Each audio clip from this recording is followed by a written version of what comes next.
Manon Lescaut est un roman du XVIIIe siècle qui a pour titre exact l'histoire du chevalier des Grieux et de Manon Lescaut.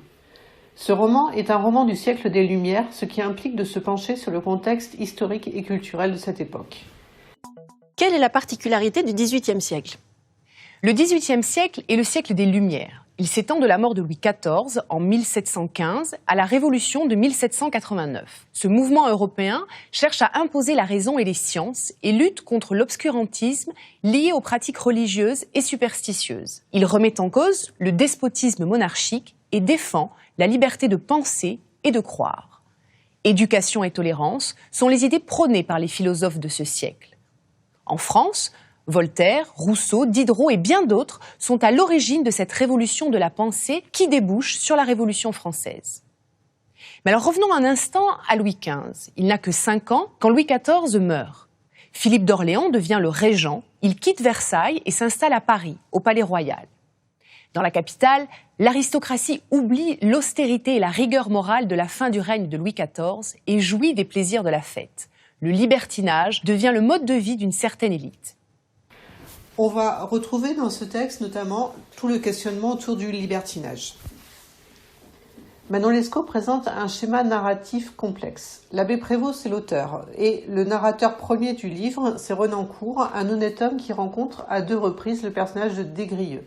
Et c'est ce personnage de Des Grieux qui, dans le livre, va assurer la grande partie de la narration, puisqu'il raconte à Renancourt son histoire d'amour avec Manon. On parle alors de récits enchâssés dans le livre. Le roman est donc essentiellement une histoire d'amour présentée à travers le regard de l'homme et qui présente donc les événements amoureux ainsi que les sentiments du point de vue masculin.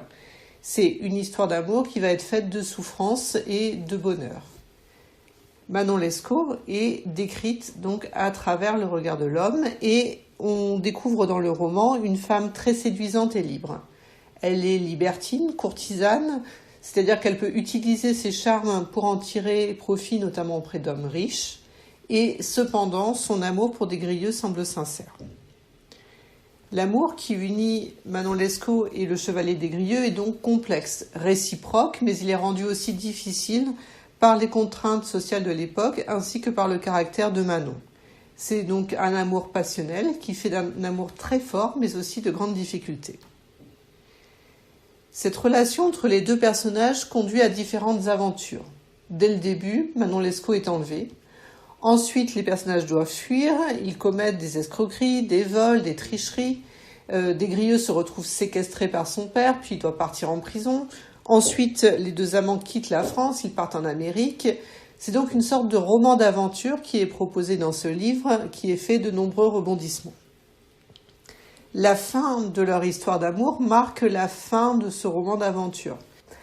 Après un duel alors qu'ils sont en Amérique, les amants doivent fuir et Manon meurt d'épuisement dans le désert de Louisiane. Mais la toute fin du livre repose plutôt la question de la morale. En ce qui concerne cette problématique de la morale, le personnage de Manon est intéressant car elle pose question par son caractère libertin en marge des normes morales, puisqu'elle n'hésite pas à abuser de ses charmes pour en tirer profit. Mais le personnage de Des Grieux est aussi conduit à des actions immorales et illégales par amour, notamment à travers l'escroquerie et la tricherie. Le père de Des Grieux ainsi que Thiberge tiennent dans ce livre le discours de la raison et ils tentent de remettre Des Grieux dans le droit chemin et c'est ce qui semble d'ailleurs arriver à la fin du livre. Cependant, la question de la passion amoureuse semble primer dans le roman sur la question morale. Les 2 amants sont en marge des normes morales de leur époque et le plaisir du romanesque naît ici de leur désir de transgression qui les pousse vers de folles aventures. Et on voit notamment dans le livre toute la métamorphose de Des Grieux par la force de l'amour. On peut ainsi terminer notre réflexion sur le livre en repartant de la citation du philosophe des Lumières Montesquieu qui s'interrogeait sur l'intérêt qu'on portait à ce roman.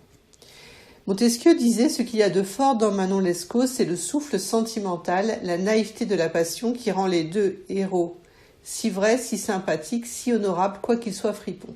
C'est un grand cri du cœur ce livre. La composition en est fort habile, quel ton d'excellente compagnie. » Donc il s'interroge sur l'intérêt que l'on trouve à ce récit de fripon Et il en déduit « Je ne suis pas étonné que ce roman dont le héros est un fripon et l'héroïne une catin plaise parce que toutes les mauvaises actions du héros ont pour motif l'amour qui est toujours un motif noble, quoique la conduite soit basse. »